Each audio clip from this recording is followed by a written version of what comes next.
Hello students.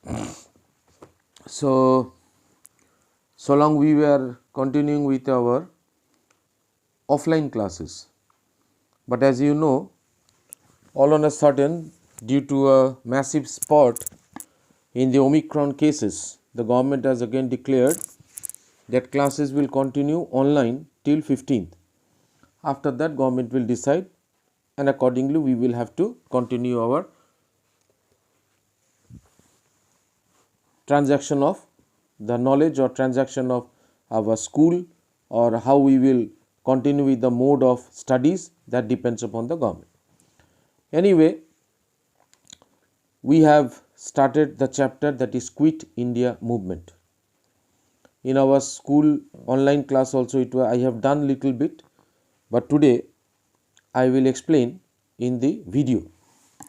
First of all, Quit India means to leave. The period in India, not in India, the world between 1935 and 42 was marked by hectic political activity.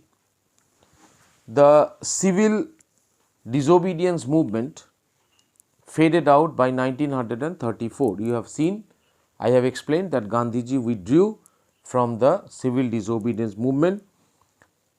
In 1935, a Government of India Act promised some form of representative government and the provision for providing autonomy in India.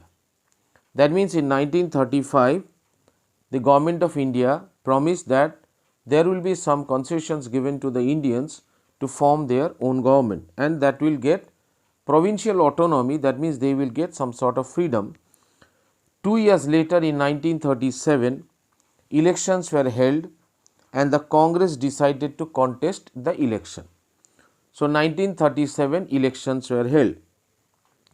In 1937, the provincial election, the Congress swept the poll, winning absolute majority in 5 provinces of Madras, United Province, Central Provinces, Bihar and Orissa. In July 1937, it formed ministries in the United Province, Central Province, Orissa, Bihar, Madras and Bombay.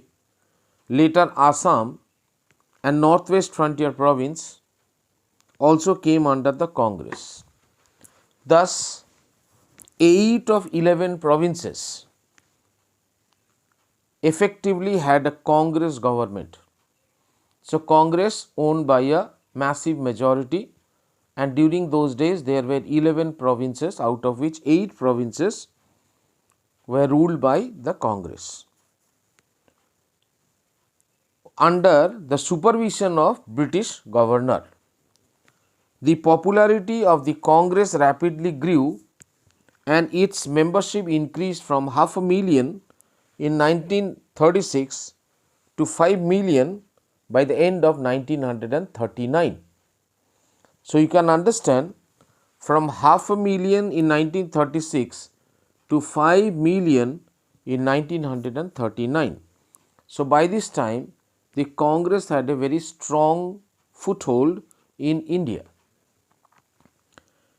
The Second World War broke out in 1939 with Germany's invasion of Poland. So, you just remember this, because as you have not read the Second World War, so you won't be able to understand that why Germany attacked Poland. This much you remember, that with this incident the Second World War broke out. That means this is the immediate cause. The British government involved India in the war. Why? Because India was not directly involved in the war. India was not going to benefit anything from the war. Only fact was that as India was a colony of the British, so India was involved in the war, and that too without the consent of the Indians. India has nothing to do with the war. Only our mistake was that we were a colony of the British. We were ruled by the Britishers.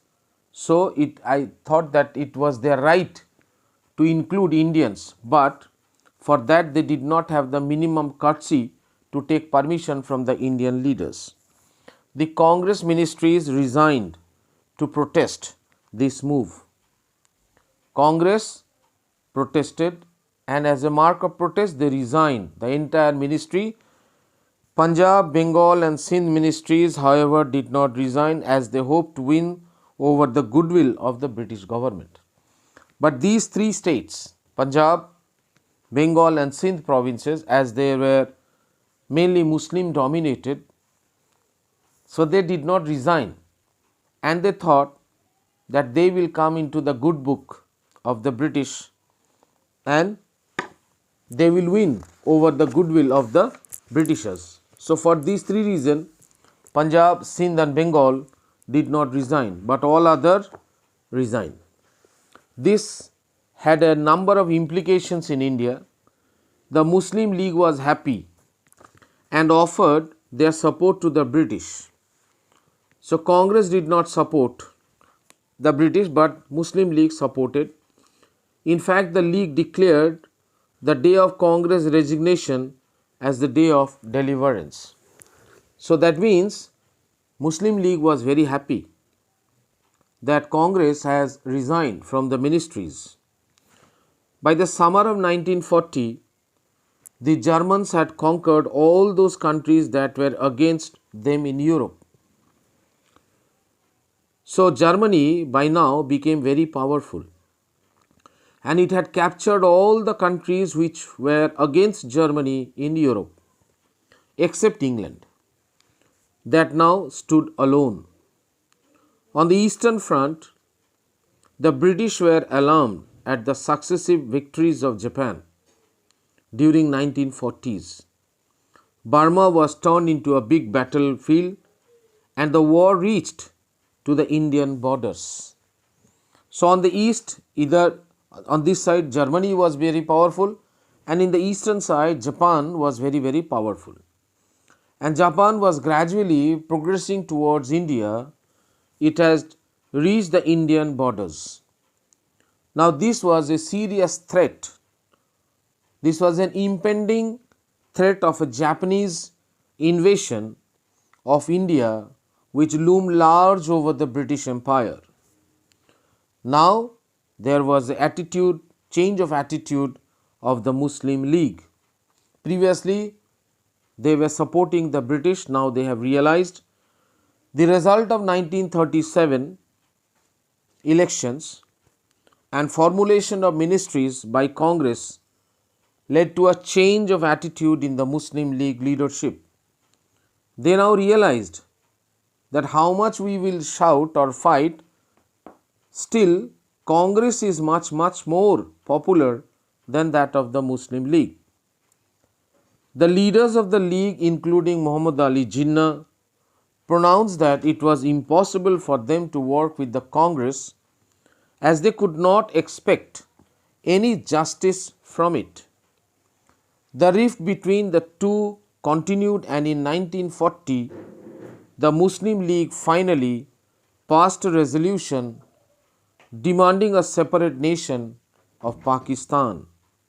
For the Muslim, the name Pakistan was taken from the names of the provinces that would comprise it: Pakistan, P from Punjab, A Afghan, Northwest Frontier Province, Kashmir, Sindh and Baluchistan. So, all these places together, they named it as Pakistan.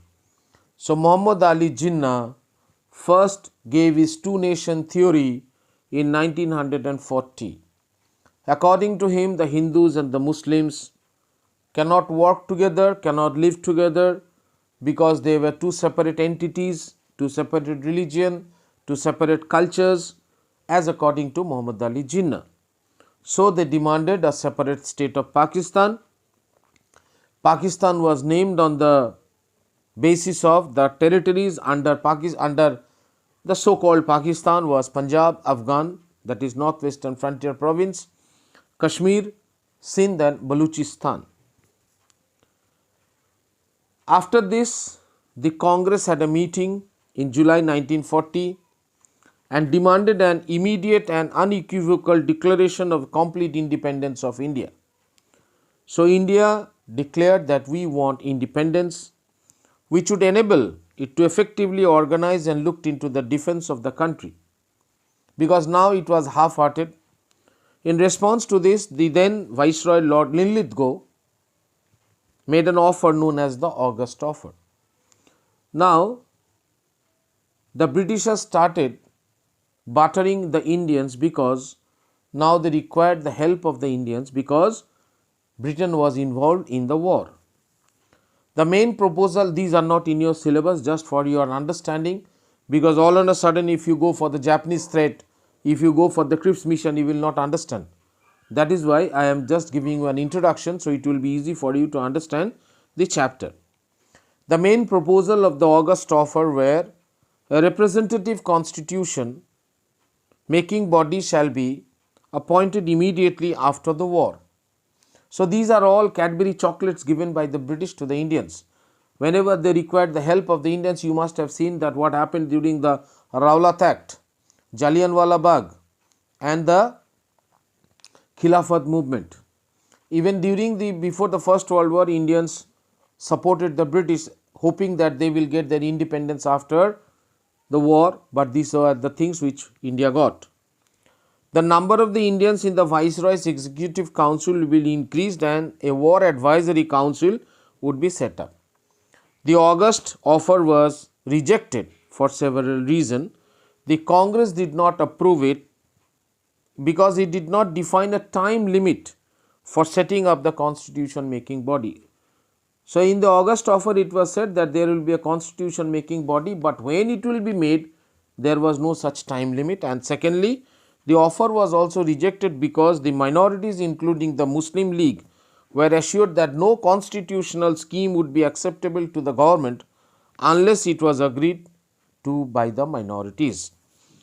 So, today we will do up to this. Next day we will start with the main cause of the Quit India movement, that is the Japanese threat. Till then, all of you please listen to the video carefully. It will help you to understand. These things are not in your book. So, I gave you a little bit introduction from the beginning so that it will be easy for you to understand when I will start the chapter. Till then, all of you take care of yourself, stay safe, stay healthy, goodbye.